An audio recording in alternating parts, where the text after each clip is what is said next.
256.0106 from 1 right, cleared for takeoff. 1 right, clear to go, yeah, 256. Cleared 4461, 1 right, left and white. Hey everyone, and welcome to FlightCast, the one and only Infinite Flight podcast. If you don't know what Infinite Flight is, well, how did you get here?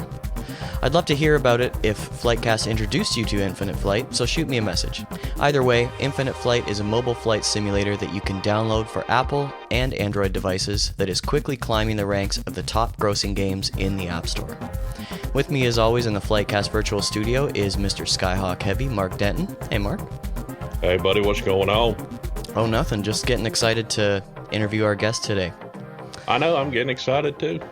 And I'd like to take as much time as we can chatting with our guests. So, Mark, let's dive right into some Infinite Flight pilot community news. What do you have for us today?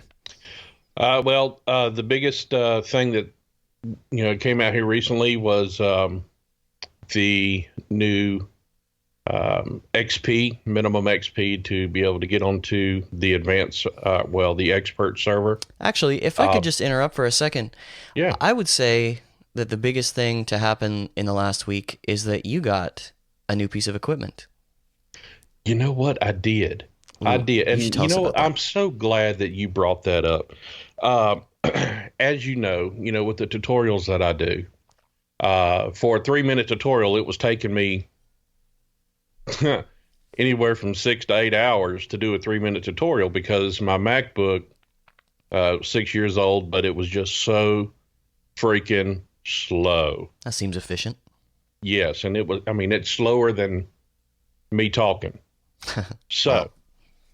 It was just time for an upgrade. And so what was it, last Friday? I believe it was. Yeah, last week. Friday. Went and got a new MacBook Pro and 16 gig of RAM and got the flash storage. I don't have the spinning hard drive like my old one had.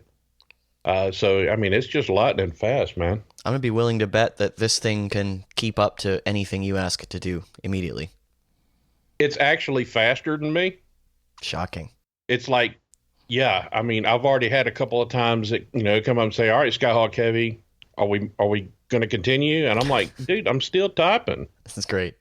Yeah. So, it's so fast, man. The video that I did for this week, which was part 2 of the METARs, took 30 minutes total for, recording, editing, uploading to YouTube, everything. 30 minutes total. Awesome.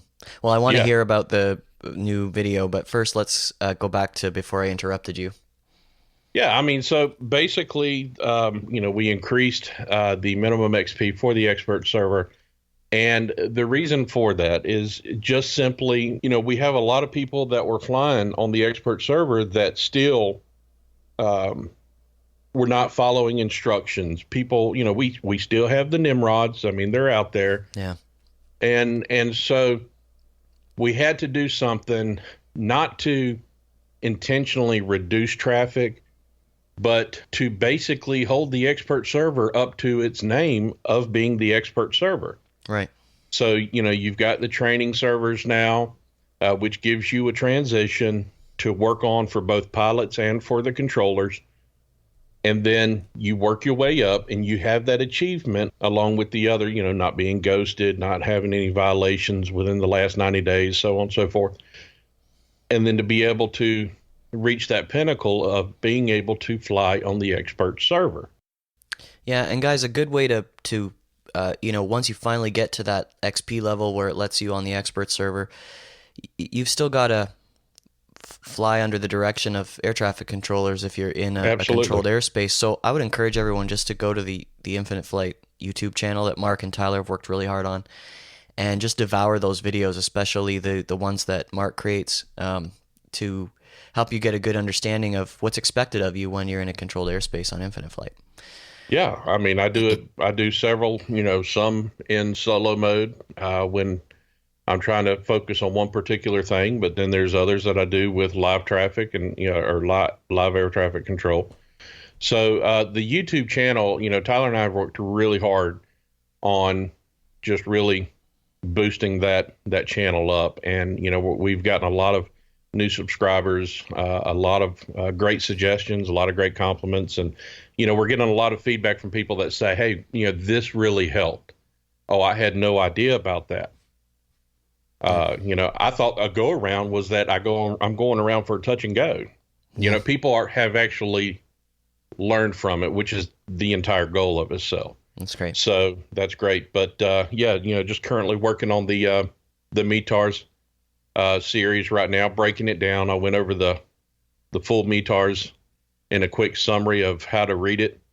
Now I'm breaking it down section by section, or 1 to 2 sections at a time, just simply because when you start getting into the weather, as far as the sky conditions and stuff like that, there's so much involved and so many codes that you can't do it all in a 3-minute video. Yeah, there's a lot of info packed into those codes. There is. So yeah, I learned something from that last one, Mark. Did you? Yeah. I was hoping you'd learn something from the altitudes, the ones that I posted a couple of weeks ago. The cruising altitudes. I saved the graphics. Don't worry. And that's something else. The graphics that I put in the tutorials, if anybody wants a copy, if they have a book that they're that they want for themselves, that they have for material, just shoot me an email or contact me on Facebook or the forum, and I'll be more than happy to send out the graphics if they aren't able to get a screenshot or whatever. So beauty. Yep. All right, Mark. Thanks for the update. Oh, absolutely. All right, let's get to this week's guest. Daniel Gau, a.k.a. Dantorp Aviation, is a 19-year-old filmmaker from Gothenburg, Sweden, whose YouTube channel is viewed by millions around the world. His aviation videos range from reviews, plane spotting, wing view videos, and interviews, with his most recent being the CEO of Iceland Air. FlightCast reached out to Dantorp to see if he would give Infinite Flight a try and have a chat with us. He's graciously agreed to join us today from his home via Skype. Daniel, welcome to the podcast. Hi, thanks so much for having me. First, man, I would love for you to tell us a little bit more about yourself. Can you share with us what part of the world you call home and how you developed such a love for aviation? So where I call home is a slightly complicated question because I was born and raised until I was about 9 in the UK, but I have an American dad and a Swedish mom. So when I was 9, I moved to Sweden, and that's where I've been living since. And then my dad lives in New York. And for the people who've been following me a really long time, they'll know that I used to fly to New York very often, and that was to see him most of the time. And that's also how I developed my American accent once I left the UK, where I had a British accent. And as I grew up, this is now how I sound. But growing up in London, I'm sure anyone who's lived there or spent time there knows that you see the planes flying over central London, approaching Heathrow all the time, and you're really surrounded by aviation, and everyone's talking about Heathrow, and then you have so many airports in such a concentrated area. So I think a lot of people are really surrounded by aviation there, and somehow I just picked up on it. And I remember when I was like 4 years old, I went plane spotting for the first time with my dad at Heathrow. And this was, I guess, right before 9/11. So we could still we got on like a truck and stood and just peered over the fence and looked right in for a few hours, I think, even back then. So you were hooked right from the get-go? Yep, my whole life. Awesome. So tell us, where did the name Dantorp Aviation come from? This question was also asked by our Instagram friend, av.ation, so I wanted to give a shout out to them as well. Yeah, I think this is a very good question and something I've been wanting to clarify, because a lot of people are a little confused. Sometimes they think that my name is Dantorp, or they think they're just very confused about the name and even how it's spelled sometimes. But since I started my channel when I was 12, I was really small. I did not know what I was going to do with it. I'd been watching some aviation videos myself, so I thought I wanted to join in on the fun, or at least see what I could create at that time in Microsoft Flight Simulator. So I started by doing the first 3 letters of my name, Dan, and then Torp was my school, actually, my middle school. Torp Skolan, it was called. And then originally there was also an 11 at the end. It was Dantorp 11. So 11 was my house name, super creative. And I think that just shows the mind of a kid. Like, I had no idea really where I wanted to take it. I was just doing it for fun, and at least the Dantorp part has been allowed to stick around.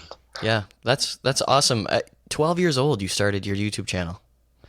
Yep. That's It crazy. sounds like I was very young, and it sounds like very long ago, but I guess kids in a digital age, like a lot of people upload YouTube videos, and maybe it's just that I've been doing it for such a long time that has shown the results, or made my channel relatively well known.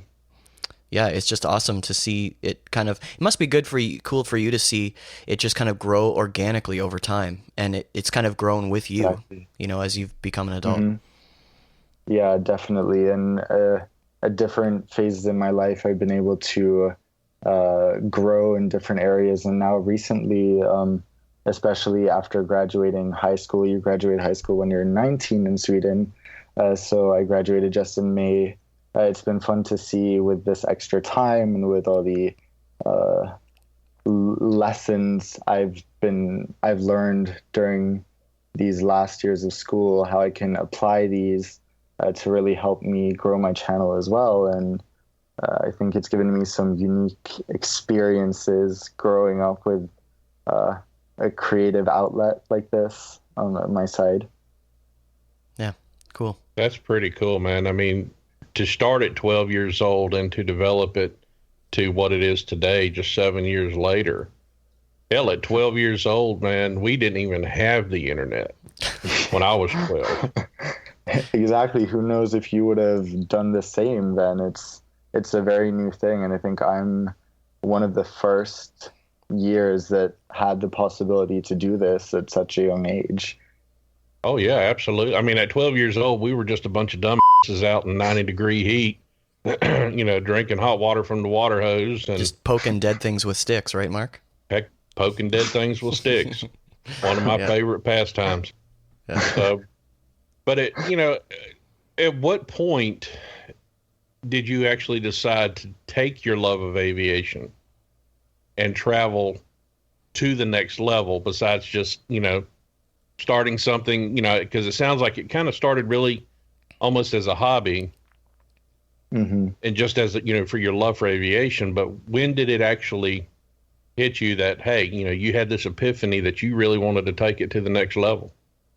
Yeah, that's a great question, because as I said, it was really something I started completely randomly. I was almost bored, and I wanted something to just create and share, and that I didn't have any type of plan. But then I guess when I got my first, in quotations, viral video, which maybe got 100,000 views over a few months, was in a Lufthansa A380 landing in San Francisco. That's when I sort of saw my subscribers start to exponentially increase, and it gave me an excitement, and I saw a new range of possibilities. And at that point, that was the first time when I started consciously choosing flights for what would make the best video, or taking more complicated itineraries just so I could get more videos out of it when I actually flew. And that was where I really started to turn more towards gearing what I did toward YouTube and sharing as much as I could. And then maybe as late as last summer was when I really saw some new possibility, when I saw the actual possibilities in my channel. I was actually invited out to LA by an aviation startup called XTI Aircraft, and they're developing this really, really cool tri-fan, they call it, that is like a combination private jet and helicopter. So you're meant to be able to take off on your driveway or on your tennis court, and then once you get to a certain altitude, the engines turn around and you zoom forward like you would in a private jet. So they invited me out to LA to check out the launch, which was just unfathomable because Wow. I hadn't really been included in anything like that up to that point. And pretty that cool. really, really inspired me to put all the effort I could into taking this to the next level, so to say.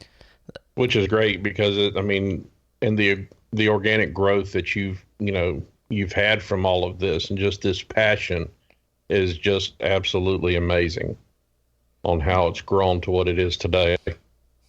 Thanks. It's funny to hear you say that you were choosing more complicated itineraries. When people say, I'm looking for trying to find a direct flight, I'm saying, I don't want a direct flight. I want like as many stopovers as I can get. Exactly. I want as many airports and airplanes as I can get on mine, and people kind of look at me funny, but by now most of my friends know that I'm nuts. Well, see, I did that too when I worked for Northwest Airlines. I would always plan my routes. Of course, we had to, with flying standby, flying non-rev, you had to plan your flights carefully anyway, but we would always try to choose where we could get more flight time in. So, it was always fun. So, Daniel, a really common question on the Infinite Flight community forum, which for our listeners is at community.infinite-flight.com. Huge resource for pilots and air traffic controllers for the simulator and just in general for great chat on aviation. But this was the question. What is your favorite type of aircraft to fly on? Mm-hmm.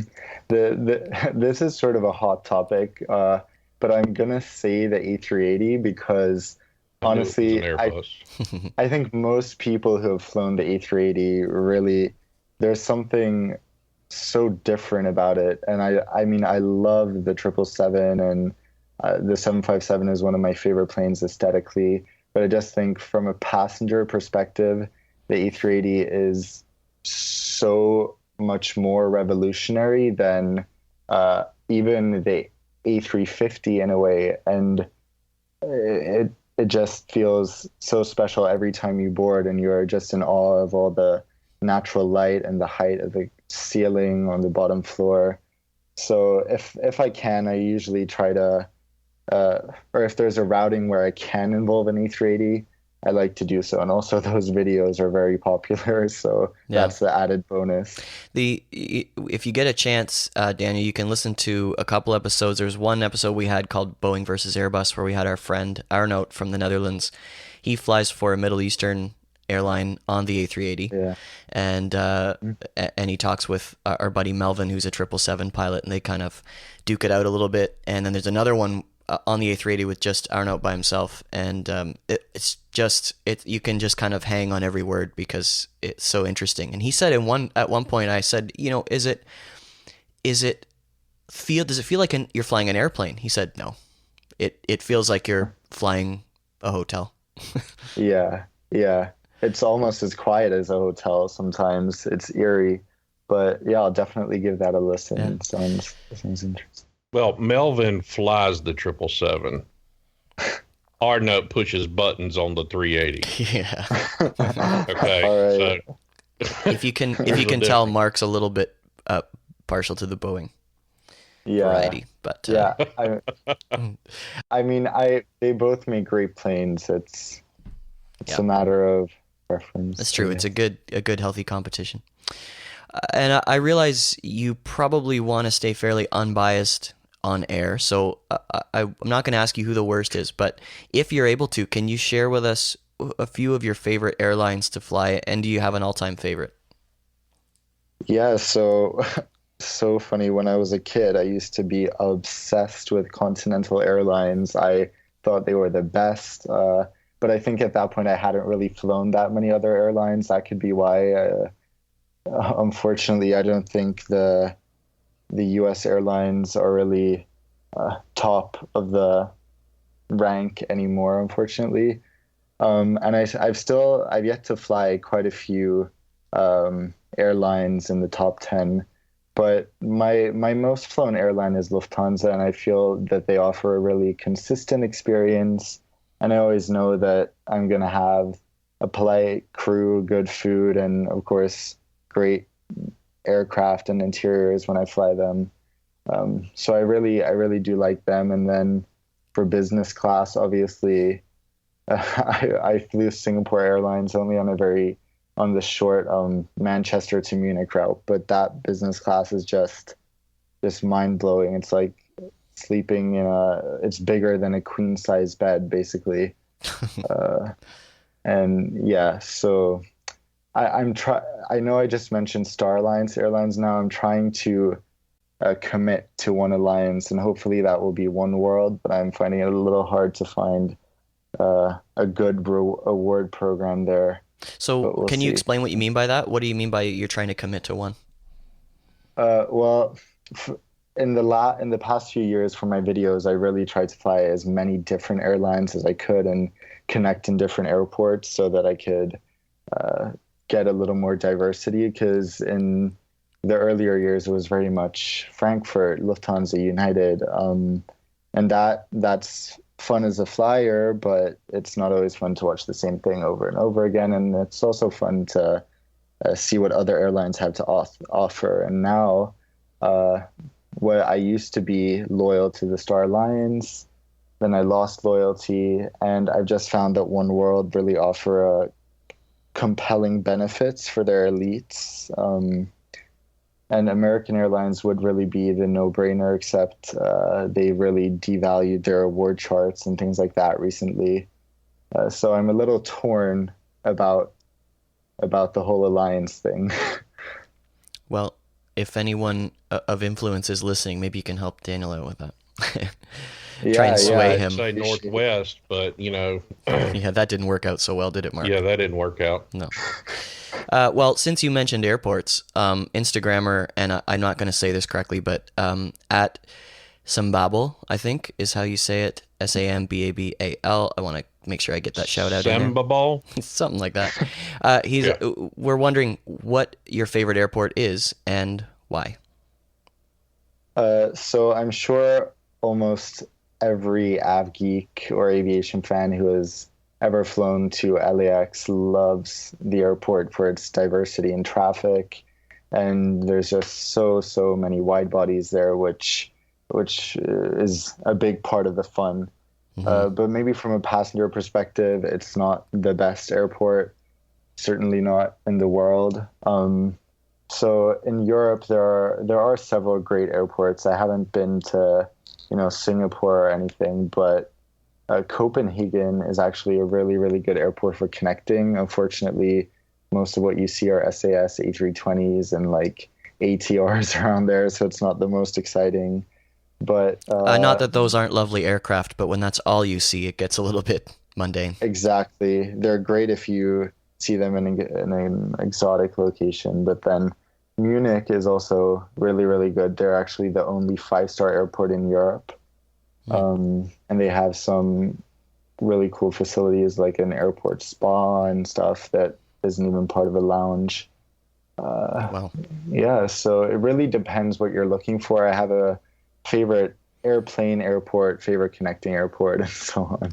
Now, here's a question that I didn't have on my list, but now that you're talking about, standing with Star Alliance or One World, or and losing your affiliation and looking for somewhere else, you're flying business class often, and you're seeing all the perks. You're talking about lounges. When I fly, I don't sit I sit with the commoners. I'm sitting in coach, what do they call that? Economy. I'm sitting in the uncomfortable chairs in the airport. Does it ever cross your mind to maybe, I don't know, fly in some of those and utilize all of the kind of the sections of the airplane when you're traveling, or check out all of the sections of the airport and fly like a commoner for a little while? Yeah, I totally understand. Also, I feel like I really should explore the airports outside of their lounges, because lounge, I mean, that's the one thing I really like, because I do fly economy quite a bit. I don't do reviews of economy that much, because I don't feel like that's really it doesn't draw that much attention, perhaps. You But might I be do you might be fly all up in a bunch of people's grill too, if you're sitting in economy with your exactly. camera out. Yeah, you'll get a lot more weird stares than you will in business class because there's more people to stare at you. Right. But I mean, yeah, I think many airports have a lot of cool things to offer the average flyer as well, and that's something that would be fun to explore, perhaps with someone who works at the airport who can really show us everything they have to offer for my videos. But obviously, you know, as much as I can get the chance to fly premium cabins, I've never sat in first. So as much as I'd love to fly, you know, test out economy class, it's really a blessing whenever I can sit further up front, because it's also it's still new to me. So every time I board, and especially when I get a lie flat seat, I'm in awe every time. One of the first videos that I saw of yours, when our friend Misha Camp, who's a moderator on Infinite Flight as well, said, "Hey, you need to check this guy out." You were like, you know, kind of videotaping the cabin, and you were up in business or something like that, and I can't remember what airline, but like you took your shoes off and showed how much room there was, and there's a little kind of shoe holder you could put your shoes in or something, and I'm like, wow, what is this guy doing? He's showing absolutely every detail of this flight, and I'm mesmerized by what's happening on the screen in a way that only an av geek would be. And then I proceeded to binge watch a whole bunch of videos, so thanks a lot. That's awesome. Yeah. But so you got to tell us a little bit about your recent trip to Iceland. My in-laws are actually there as we're speaking. They're doing some of the exploring cool. that you just did, and they love to hike, so they're doing a lot of hiking. And this isn't really even aviation related, but I mean, you just put these videos out, and I wanted to hear about it. So, what would you say this has been one of your favorite trips so far? It was definitely one of my most pre-planned trips so far, because I really, I'm too young to rent a car, so that was out of the question, and I really, really wanted to see as much of Iceland as I could. So I needed to plan these activities or excursions that I took with a company called Reykjavik Excursions as far ahead of time as I could. So in that way, I knew what I was expecting, but I was very positively surprised, because I sort of expected Iceland to be like a slightly cooler Scandinavia. People usually group them together, but most of the days I was on a bus, 12 to 15 hours, and my eyes were just glued out the window because the landscape is just like nothing I've ever seen. And I'd really recommend everyone visit. And it's sort of a perfect place for a stopover on your way to Europe or on your way from Europe to the US. So that's why it's really great that Icelandair offers, and even WoW Air, I think, offer free stopovers in the country. And since it's pretty expensive there, that might be a good option to stop just a few days and see if you like it. But I definitely want to go back. It was just so cool. And even Reykjavik airport you could tell that it was not your average, European or American airport, in the way that it had a very different vibe. Like, it was out there and it's quirky, exotic, right? In a very cool way. Yeah, and from what I know of Iceland, from just a little bit of research, it's almost like another planet. Like, you're not in Europe, you're not in North America. It's completely different. Their language is bananas. And and they've got some wicked musicians that have come out of their country, and it's just a very cool spot. I can't wait to go at some point in my life. It Sounds is like Canada to me. Sounds like Canada. Yeah, thanks. Well, what's really cool is that I found out when I was there that the whole country came about from volcanic eruptions, really, really recent eruptions. So everywhere you walk, you're walking on old lava, and all the mountains, you can still see how there's all these little holes in the rocks that are like air bubbles that appeared in the lava before it dried. And it's everything is different to what you know. If you know a waterfall in a normal, in the US, perhaps the waterfalls are not the same. It's not what you'd expect there. And everything felt like that. The waterfalls were gorgeous in the video that I saw. Yeah, just absolutely amazing. Yeah, I've never seen anything like that anywhere else in my life. Yeah, it's good stuff. And guys, if you want to listen to more or see more of Daniel's trip, you can check out his YouTube channel, youtube.com/Dantorp11. And now you know where that name's from, too. Yes, exactly. It's great. Mark, have you heard of Live Flight for Infinite Flight? Yeah, man. I've used it to track flights and to see which regions and airports are busy before, planning my flight. Right. Well, as you probably know, a new version of Live Flight is now available at liveflightapp.com. This new version is better than ever and has been rebuilt from the ground up.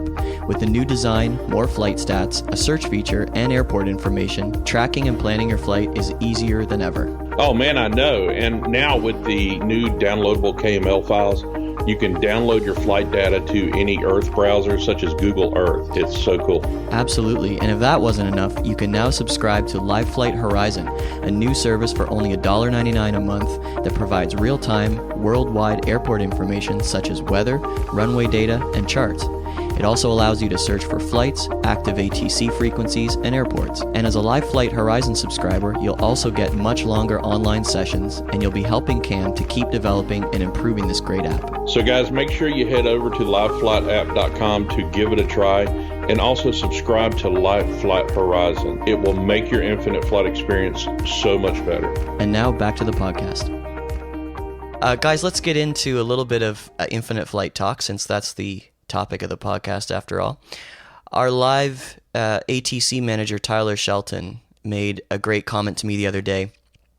He said that, and this is spawning from a thread that we actually had going, asking for questions on the forum, and one of our more cantankerous users, whose initials are JG, kept wondering, what in the world does this interview have to do with infinite flight?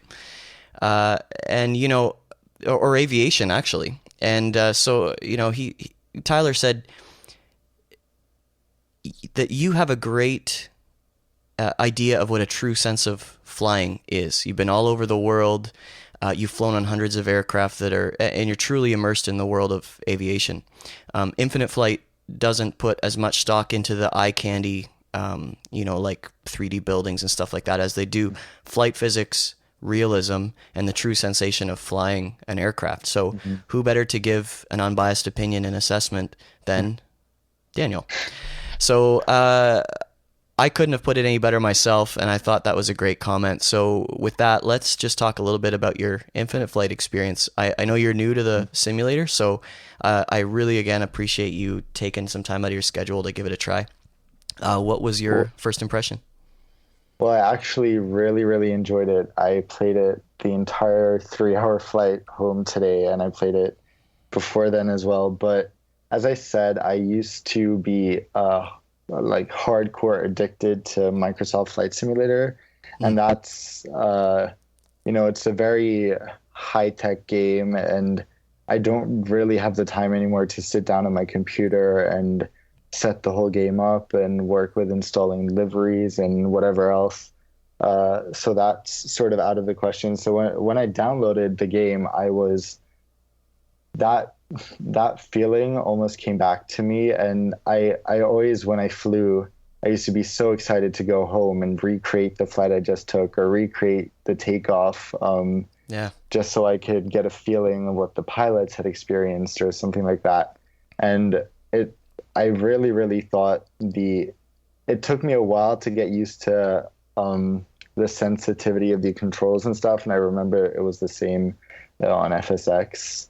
But yeah, I enjoyed it quite a bit. And I can imagine myself trying to recreate quite a few flights in the future with the airports you have. And there's a lot of cool liveries in the game, and it's really cool that they're all easy to access that way. What's cool is in an update that's coming, hopefully, well, I can't say when, we don't know when, but possibly this year, we're going to have global flight, so there won't be regions anymore that you can choose from. You just pick from, and our airport editing team has been going crazy in the background. They're volunteers, and they've just been adding airports all over the world. So you'll be able to literally recreate a lot of your flights if you want to. So it's going to be great. Awesome. It's going to be great. Since, you say that you just started recently doing flying on Infinite Flight, and you said you did it for your 3-hour trip back home today, what was the first plane that you flew on Infinite Flight? And then, what have you flown since, or what do you enjoy flying the most while flying on Infinite Flight? The first thing I did when I downloaded the app, I'm the type of person who just rushes into something and doesn't really read the manual or me too. do the demos. So I just rushed in. I was like, hell yeah, American Airlines 777 SFO, let's go. So I put down the flaps, geared up the throttle, and crashed a few seconds later. So Rest in peace. then I tried a few times and sort of got a hang of it, but it was hard. So then I did the tutorials, and I had quite a good time after that flying the 747 with the space shuttle on the roof around. I also did that. I took off in San Francisco, put the autopilot on, and tried to maintain a good altitude, got to Oakland and practiced repeat landings. And now I have to say I managed to get a landing without hitting the nose gear first, which is quite the that is an accomplishment. Yeah, it's huge. My first time was driving to Virginia from near Toronto, where we live, and my wife was driving, and we're driving down the interstate, and she could tell you that it was a frustrating time for me because obviously I don't know what I'm doing. I'm not a pilot at this point in my life, and I was way too fast. That was my only. Well, that wasn't my only problem. It was one of my problems. But yeah, coming in way too hot, not using the right flaps and speeds and stuff. But I've actually got to work on a 747 tutorial for our Infinite Flight channel because I have gotten a lot of requests for that, the 777 and the 747. Yeah, but Yeah. if you want, Daniel, head over to youtube.com/what, Mark? Infinite Flight. There you go. And Mark's got some really cool tutorial videos on taking off and landing, and there's a couple great Dash 8 tutorial videos too. Oh, perfect. Yeah. I also checked. I hadn't downloaded it, unfortunately, but since I was on a Welling A320, I tried to fly it. Needed to download it though, so I'll give that a try now. Probably Amsterdam or something we'll look at. But yeah, obviously the heavies are the ones that are the most thrilling to, at least for me, to fly. So those were the ones I was immediately drawn to. But then the Cessna might be a good place to start out, just like in real life. You might want to start with the one that's where I started in my real world aviation. When I got my pilot's license, it was in a 172, not a 777. Exactly. So yeah, kind of start off small and work your way up. But yeah, I mean, and it seems to be pretty common with a lot of people. We'll get a lot of people that have very low experience or XP, and you see them flying a 380, and then they're trying to land at 300 knots. And so I just kind of sit there, set my parking brake, and then just start recording because it's going to be good and entertaining.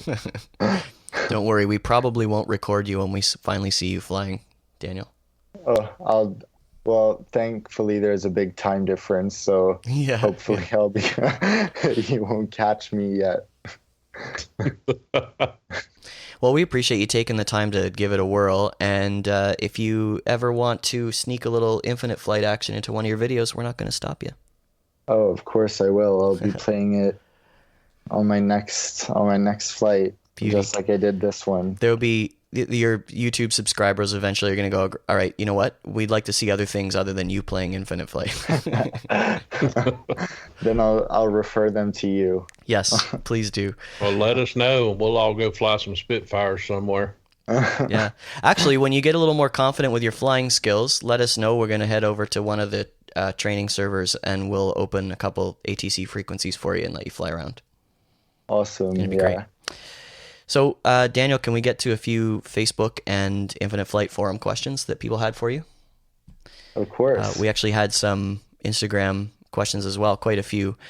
So, forum member Mustached Bulba, I think is how you say it, asks, how many places have you been to and how many in the last year? I don't know if you had time to prepare for that answer or not, but you could ballpark it for us maybe.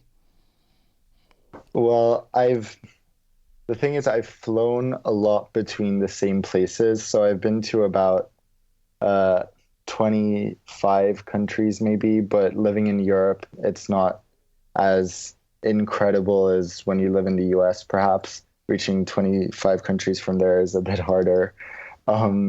So I was just on an Interrail trip for 3 weeks, which, if you don't know, it's where you get a train pass that works on basically all the trains inside Europe. So you just hop on a train, go wherever you want to go, and you can see a lot of countries in that way. So I just got home from that today, and on this trip, I think I was in 7 or 8 countries just in the last 3 weeks. And most of them I'd never been to before. So that was really, really cool. Nice. And otherwise, I was very, very busy with my last year of high school, so I didn't have time to visit or even travel as much as I usually would have. But yeah, I guess I've been to around 10 countries or so in the past year. Wow.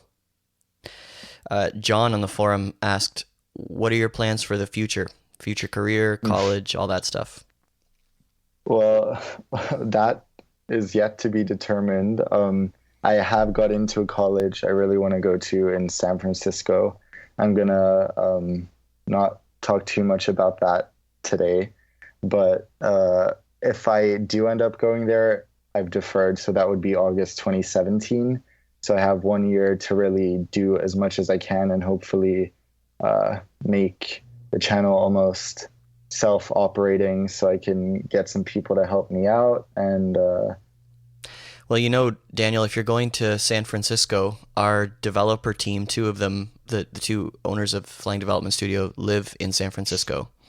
Oh, and all right. So at some point there will hopefully there's ideas of having some sort of a Infinite Flight con or meetup. So I'd love to attend. We will keep you in the loop. Awesome. Thank you. That'd be cool. Another forum user, Don, an Instagrammer, I don't even know how to, at M7Mood616. I don't know. These names. Where do they come up I with don't these know. things? I don't know. Dang it. Asked, how can you afford to fly so frequently? And this question is one that I had too. How are you doing this?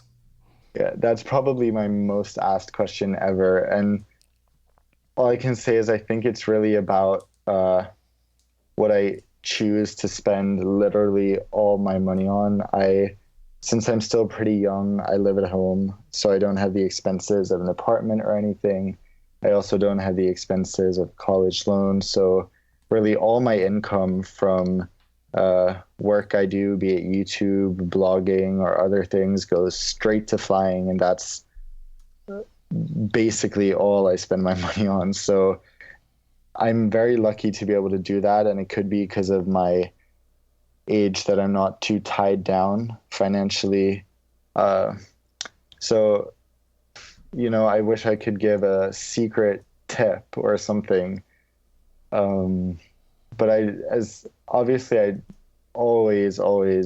wait to find the best possible deal. When I book flights, it's usually like close to an airfare or the bare minimum of what an airline will charge on a route. And then I just get as many videos out of it as I can.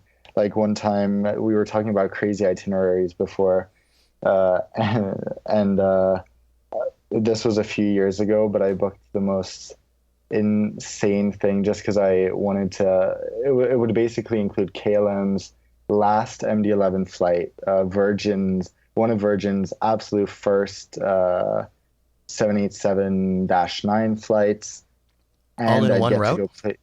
Yes, all in one trip, and I'd also get to go plane spotting at Heathrow's spotting terrace. So I was like, this is a really, really good idea when I booked it. The only thing was I had 3 connections on the way back just to be able to do all that. And the day before, I was just like, this is insane. I can't do 4 flights in one day and go plane spotting and try to review the 787. And then I go online to check my flight, and Virgin have switched it to an A330 after I went through all that. So No. I just called them, and I was like, look, you have to change this for me because I don't know what I was thinking when I booked this. And luckily they did. So Nice. Yeah, and you've got, I mean, you level with us here. You've got to have some things comped for you at this point with some of your YouTube success. yes, I've had a few things which I've been very, very lucky to get, and I have some friends who have been really generous to help me out that I've made over the past few years. And sometimes even it's cool because I've had some airlines watch my videos and reach out to me. Like I did a review of Brussels Airlines a few years ago, and that was actually how I got my first real friend at an airline. She reached out to me saying she loved the video. And she's been really, really great to me since. And it just showing that you're passionate and really always trying to engage with as many people as possible pays off when you're trying to do something like YouTube or whatever else. Very cool. Well, good for you. I mean, you're a professional airline passenger. I've never heard of that before. It's awesome. It's great. Yeah. So Misha is asking, what are your best tips for getting over jet lag? First of all, don't drink too much on flights.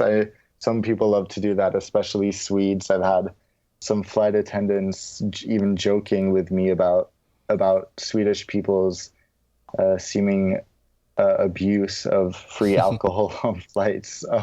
Instead, I try to Americans. Yeah. Stick to water is the best tip for getting over jet lag. I try to have just as much water as I can, fill myself, and as soon as I am not to the limit where I can't drink anymore, I drink even more. And then I also really, really try to adjust to the time zone I'm in. So even if I've had the worst red eye from the US to Europe, I still have to stay up all day just so I can go to bed in the evening and try to adjust as good as I can to European time. And many, many times I'd come back the day before school started. So I really had to adjust, and getting up the next morning at, 6 a.m. European time, which would be like midnight New York time. That's when I'd have to get up for school. You really have to make sure you sleep when you're supposed to, and sometimes coffee helps. Yeah. Oh, if I were in your position, I'd be drinking copious amounts of coffee, even more than I already do, I think. Mountain Dew. Mark could be into the Mountain Dew for sure in the Copenhagen. Oh, yeah. Isn't Misha still in the booster seat in the back seat of the car, and he's worried about jet lag? Oh, man. So, you know what? Lynn actually had a great question, and this is one that I was wondering about too. What are the biggest challenges of filming in flight? And can you give us a quick description of what type of equipment that you're using? Well, as you guys probably know, the regulations regarding electronics in flight have been significantly eased over the last 2-3 years. Mm-hmm. But before then, I got told off quite a lot. I tried to be as discreet as I can, sort of cover my window, and then in front of me, I'd hold my camera. And people don't usually mind when you record yourself. They just think they don't think as much of that as recording the aircraft cabin. For some reason, they get a little suspicious. But I just try to really look like I know what I'm doing and like I have a goal with everything.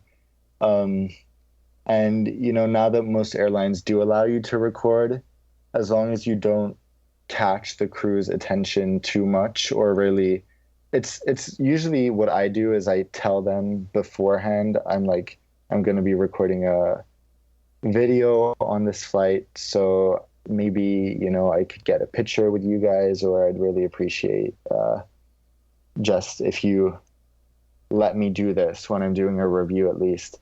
So, because sometimes, especially on US airlines, you get quite some suspicious comments even from the flight attendants and the purser, which I don't think should be. I mean, they're right to be suspicious, but sometimes it's also good for an airline to get publicity. So telling you off for trying to show off their product or saying something positive isn't always the best way to do that. Yeah. Or to get a good name. So I know you're working with a couple of iPhones or some sort of mobile devices, and you're connecting special lenses and cameras, microphones to those. Yeah. So a trick I discovered like only 6 months ago is that the iPhone camera, if you have like an iPhone 6S, you can catch so much of the wing if you're sitting in front that you wouldn't be able to do with even a normal small handheld video camera. The iPhone just gets a really full view of the engine and everything. So I've been using my iPhone more and more. And even though I literally bought a new video camera a couple days before I took the flight where I realized this, which felt stupid because I've been using my iPhone maybe 80% of the time since then with an hollow clip lens on and just like a Rode microphone in to get better audio.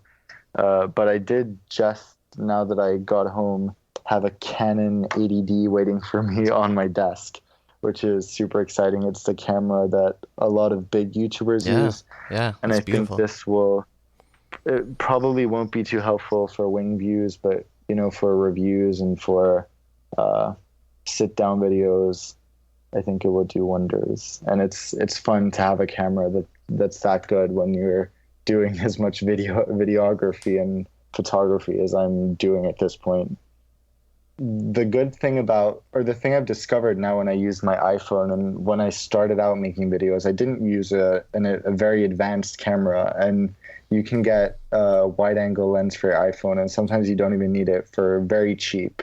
So really, if you want to get into recording wing views or reviews, I don't know if an iPhone would be too good for spotting, but anything else, you don't have to have a high budget to start out, and you have to start somewhere. So I think it's better to just go for it. And phones today are such good quality that you hardly need anything better than that. Cool. So last question from me. What is the latest for Dantorp Aviation? This is your chance to share anything you want with our listeners. What's coming up next? What do you want to promote? Well, I do want to say that very soon my channel will I will up the frequency very significantly of my videos. I don't want to say I'm going to do daily videos, but pretty close to daily videos come mid-September or so. So that should be a very big difference from what I've been doing now. And I think, the YouTube algorithm and everything really, really favors people to upload as frequently as possible. And now that I do have the time to do it, I'm really going to put in the work and try to get as much out as possible, because I also have like a queue of 80 videos or so at this point that need to go up. So I need to go daily to upload those as soon as I can. And that's the big news. Awesome. That's exciting. I'll be looking forward to watching those. And Awesome. man, if I can just suggest, anytime you have a chance to be on camera, or I know you do some narrating kind of behind the lens, but you are a super charismatic guy, and you need to be like in your Iceland video, you were on camera a little bit. You need to do that more. That's just my 2 cents. You're a great host, and that's obviously one reason why your channel is doing well. And if I can just offer my unsolicited advice, it would be that. So keep up the good work. Thank you. Yeah. No, definitely. And this whole podcast and everything, it blows me away how really professional and well you guys do this as well. So I'm really honored to have been able to join you guys. It's a cool partnership, and hopefully we'll be able to meet up in San Francisco at some point, or who knows where in the world. Be great. Yeah, that'd be great. Yeah. Mark, do you have anything else for Daniel before we let him go? No, man, I've enjoyed it. Just looking forward to the up and coming videos. I have to be honest with you. Jason told me about your channel, and I don't do a lot of YouTubing. Well, I do more now than I used to, but I just don't do a lot of it just because of time. But I do find myself watching your videos more since Jason introduced me a while back when he first started talking about interviewing you. So just keep up the great work, man. And like he said, you're charismatic, but you keep it entertaining. Mm-hmm. And that's what's important to me, because I get bored very easily, though I could sit and watch an hour of your spotting videos. And honestly, I'll typically fast forward through your Airbus critiques, when you're walking through the Airbus. But they're great. And, you do bring that energy to the video. And that's what I like, is someone who is going to be energetic throughout the video. So, I mean, just great work. Keep it up, and looking forward to what you have coming down the pipeline. Thank you so much. And, if anyone from Boeing is listening to this, if you want to get more special Boeing videos on my channel, you can find my email address on my channel. Nice. All right, Daniel, it's been a huge pleasure chatting with you today. Thanks again so much for joining us. My pleasure. Thanks for having me. And I can't wait to listen to myself on the podcast. Awesome. We'll see you in the Infinite Flights, guys. Yeah, all right, definitely. take care. That was YouTuber, filmmaker, and professional passenger Daniel Gau of Dantorp Aviation, and he joined us today in the FlightCast virtual studio from Sweden on Skype. You can see all of his videos and subscribe to his channel at youtube.com/Dantorp11. That's Dantorp11. Thanks as always for listening. If you haven't already, head over to the App Store or Google Play and download Infinite Flight. For more of the podcast, visit our website and be sure to subscribe on iTunes or YouTube. You can find us on Facebook at facebook.com/FlightCastAudio, on Twitter at FlightCastAudio, and now on Instagram at FlightCast. FlightCast is brought to you by Linkhouse Media on the web at linkhousemedia.com. We can always use your financial help to keep the podcast rolling, and a few ways to do that are by clicking the donate button at the bottom of our brand new website, or heading to flightcast.audio/shop to buy your t-shirt, hat, mug, or iPhone case. To cover the fine print, FlightCast is not affiliated with Infinite Flight or Flying Development Studio. I'm Jason Rosewell. Thanks for listening, and happy landings.